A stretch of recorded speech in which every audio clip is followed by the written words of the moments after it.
Hakika tunani wani abu ne mai matuƙar muhimmanci da yake taimaka mana wajen yanke shawara ga abubuwan da muke son yi ta hanyar nazari, ƙiyasi da kuma ƙididdiga don dacewa da yanayin abubuwan da muke son yi masu kyau.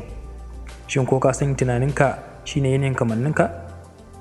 Wato shine ginshiƙin yanayin kamanninka? Duk da cewa an ce ba a yanke hukunci ga sunan littafi, amma sunan littafin marigayi Malam Bashir Usman Tofa ya nuna haka, wato tunaninka kamanninka. Hakanan tunani mai kyau yana taka muhimmiyar rawa wajen daidaita al'amuran mai na yau da kullum. Masana suka ce abu na farko da za ka iya yi a lokacin da ƙudiri yin wani abu shine canza tunaninka.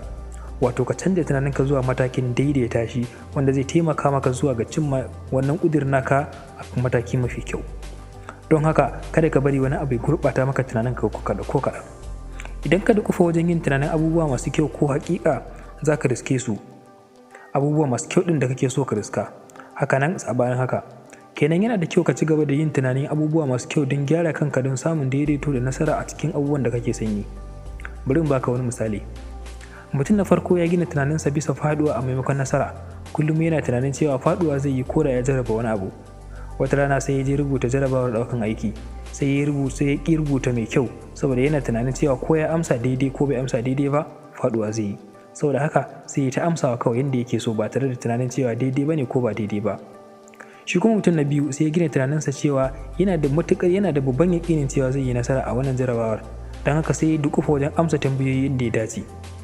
Bayan an kawo sakamako sai aka ce mutum na farko ya ci maki 46 a cikin maki 100, kenan ya faɗi a wasu amsoshi. Shi kuma mutum na biyu sai ya ci maki 55 a cikin maki 100, wato ya haye inda ake buƙatar ya samu nutsuwa saboda ya samu nutsuwa ne a lokacin da yake rubuta wannan jarabawar, kuma ya kafa yaƙinin cewa ya amsa daidai saboda ya yi ƙoƙarin amsawa daidai ɗin.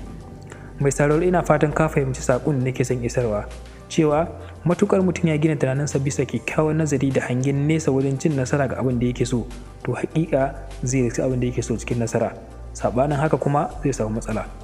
A nan mun fahimci cewa yana da kyau mu saita tunaninmu zuwa ga abubuwa masu kyau da hangen nasara a tattare da mu, domin haka ne zai ba mu ƙwarin gwiwar yin abubuwan da suka dace da mu da yin nasara.